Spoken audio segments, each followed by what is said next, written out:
Topic natin, bakit madalas umihi kapag nagkakaedad?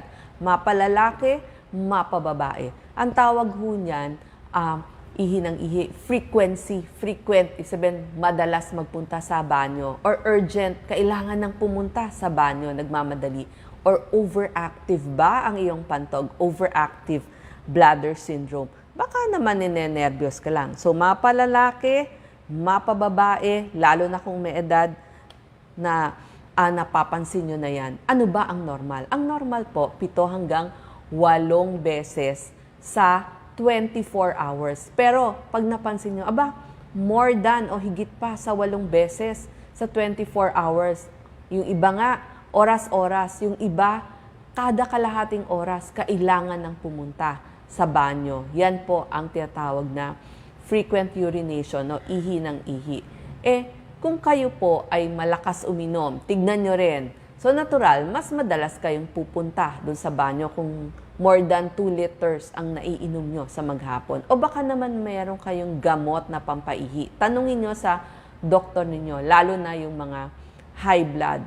O kaya naman, isasabi ko pa, ano yung mga dahilan bakit tayo ihi ng ihi. Pero sino nga ba yung mga laging ihi ng ihi? Pag sa babae, yung mga buntis.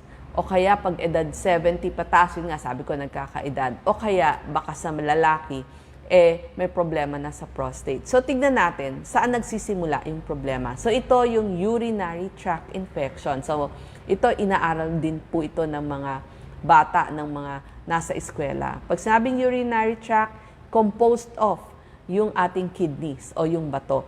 Tapos meron dyan tubo, ureter po yan. Tapos meron tayong pantog, bladder. At sa dulo nun, kung saan lalabas, urethra po yan. Labasan na ng ihi. So, anywhere dito sa mga ito ay pwedeng magkaroon ng problema, kaya kayo ihi ng ihi. Alam nyo ba? Sabi ko nga, bakit pag nagkakaedad? Kasi pag 40s to 50s, dapat mapapansin nyo, once a night, gigising tayo para umihi. Pero, bakit pag edad 60s na, 2 times na tayong gumigising? Pero yung edad 80, minsan 3 times na silang gigising. Pero kung higit pa doon ang paggising ninyo sa sinabi kong once, twice, or thrice, meron na yang mga dahilan. Baka naman nagkakaproblema na doon sa mga iba't ibang lugar. So, tignan nyo kung may mga ganitong kasamang sintomas kasi tatanong sa inyo ng doktor, masakit bang umihi? Hirap bang humihi? Tapos may leaking, parang may tumatagas, nababasa yung panty at brief nyo. Tignan nyo rin yung kulay ng inyong ihi. Baka naman kulay tsaa na yan, hindi nyo pa pinapansin. Meron bang discharge ang mga babae? O kaya naman, hindi lang babae pati lalaki, tignan nyo kung nagkakaroon ng discharge dun sa inyong underwear. May lagnat ba? May pagsusuka ba? Nanginginig ba kayo o chills? Masakit yung balakang, low back pain? O masakit dun sa may puson o sa buong tiyan nyo? Kasama na nga yung pagsusuka. So itatanong yan lahat ng doktor ninyo. Kasi nga, baka isa dito ang dahilan ng inyong problema. Pag problema dun sa pantog, cystitis. Pag problema dun sa kidneys, may tinatawag tayong pyelonephritis. At pag doon sa dulo, sa labasan, urethritis. So yan po yung mga sakit na pwedeng makuha. Pero talaga, UTI ang number 1, kaya highest yield, umaakyat po doon sa kababaihan. Ang iba pa pong mga causes, pag sa kababaihan, may tinatawag tayong vaginitis, yung yeast, bacterial vaginosis o trichomonas. Tapos, sa kababaihan din, may tinatawag na uterine prolapse, vaginal prolapse. Yung pag naghugas ho kayo ng maselang bahagi, bakit parang may nakakapa kayong lumalabas? So, yung buwak po yun. So, dapat pupunta tayo sa ating OBGYN. Yung iba, yung mga diabetiko, baka hindi nyo alam, tumataas na yung inyong sugar, hindi na nagagamit yung insulin. So, ang tendency ng katawan natin, ilalabas yung asukal. Kaya, gagawin niya, mas ihi ng ihi. Tsaka medyo mapapansin nyo, mas madami din yung iniihi ng mga diabetic. Kaya nga later, sasabihin ko, kailangan din ng blood test. Tapos, sa kalalakihan naman, may tinatawag na BPH, lumalaki po yung kanilang prostate. Ito. Ang problem dito sa prostate, nakaipit ho yan dun sa tubo, yung kaninang sinasabi ko, dun sa tubo. So pag naiipit niya, yung pantog nyo, hindi niya talaga totally ma-empty. May naiwan pa pala. So yun, iihi na naman kayo. Tapos, baka meron din mga kondisyon na dun sa inyong nerves, baka naman po na stroke o na Parkinson's disease. So, lalo na paglalaki, mas ihi ng ihi. At tanungin sa doktor, lalo na yung mga high blood, baka yung mga gamot nyo may pampaihi. Tsaka yung mga may heart failure, syempre, mas pinaiihi ho sila. Tapos sa kalalakihan, meron din ho, mas nagkaka-stone doon sa kanilang pantog. So, hindi lang ho kidney stone na bladder stone. So, mas iihi din kayo ng iihi. So, yan po. Babae at lalaki, pwedeng makaranas ng ihi. So, ano ang gagawin? Pupunta ho tayo sa mga doktor. Anong doktor? Urologist, lalo na kung lalaki kayo. Pero pwede din ho ang babae doon pumunta.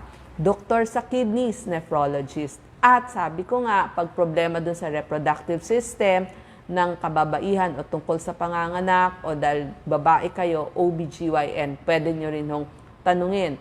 So, itetest kayo. Kasama ho ang neurologic test. Isabihin yung test sa inyong nerve. So, wag ho kayo magtataka kung bakit tinetest ng doktor yung inyong mga nerves.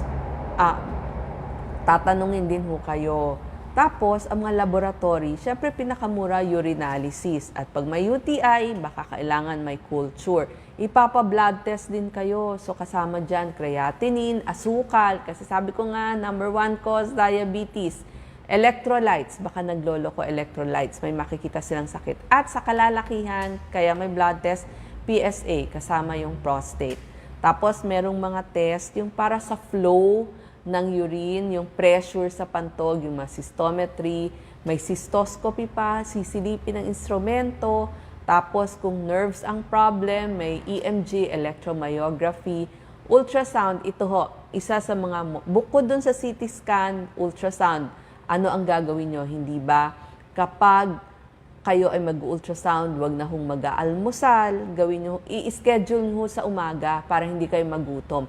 Walang laman ng tiyan, so bago kayo mag-ultrasound, umihi na. Kaya lang magbaon ho kayo ng 1 litrong tubig kasi pagkatapos i-ultrasound ng inyong mga bato, so nakita na pantog, papainumin naman kayo. Kailangan naman ihing-ihi kayo. So ang hirap hong magpuno ng pantog kaya magbaon na kayo ng tubig. Huwag hong sobrang lamig, baka sumakit yung tiyan nyo. Dapat yung temperature water lang natin. At doon ho, marami nang makikita kung may naiiwan bang ihi doon sa inyong pantog, yung post-void residual urine. Tinitignan din ho yan ng doktor. Ano ho ba ang gamutan? Doon sa ihi ng ihi. So, sasabihan kayo yung mga bawasan po. Meron pong mga pagkain na medyo, sabi nila, dun sa ating pantog, medyo mas pinapaihi tayo. So, bawas kape, alak, carbonated drinks, tsaa, tsokolate. Yan po, papabawasin kayo. Tapos, kung medyo mataba tayo, overweight, medyo loose weight tayo, titignan natin lagi ang kulay ng ihi natin. Tapos, meron din tinatawag na retraining ng bladder. Tinetrain yung inyong pantog. Usually, 12 weeks to. Tuturuan kayo kung napakadalas niyong mag-CR, di kung dati, kalahating oras, o yung iba nga every 5 minutes, sasabihin, pigil muna. Pipigilan nyo o orasan nyo.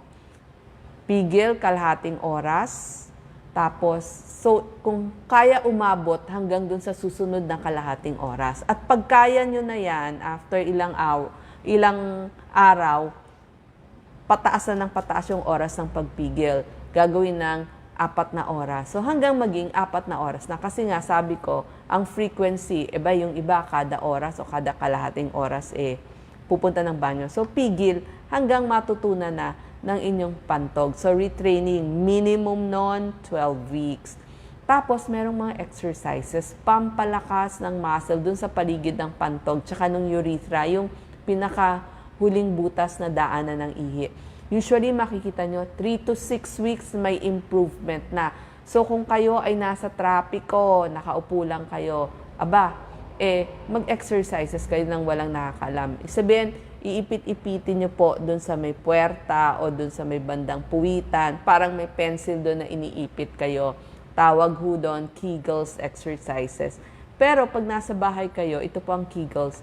Taas, baba po yung inyong puwitan. Ganyan. Yan. Tapos, taas, count ng 1 to 10, baba. So, 5 repetition. Pwede din ho yung parang clam, para kayong halaan o tulya. Yung dalawang binti nyo, buka. Yan. 10 repetitions. O kaya yung knee fold, yan, ifo-fold nyo papunta sa inyo. Pwede rin ho yan. O kaya parang table. Yung isang paa, ayan, no, parang tabletop, nakataas lang. Tapos yung isa naman, nakahinto lang, naka-split naman. So, yan po yung mga exercises, pampalakas ng muscle. Tignan nyo rin ho yung kulay ng inyong ihi. Baka naman sumusobra nga kayo ng inom. Parang more than 2 liters na. Kaya pala kayo ihi ng ihi. So, importante ho yung kulay. Pero kapag medyo very yellow na, baka naman kulang kayo ng iniinom. So, gusto natin nandito lang sa light yellow. Meron ho tayong tinatawag na overactive bladder sa mga kalalakihan.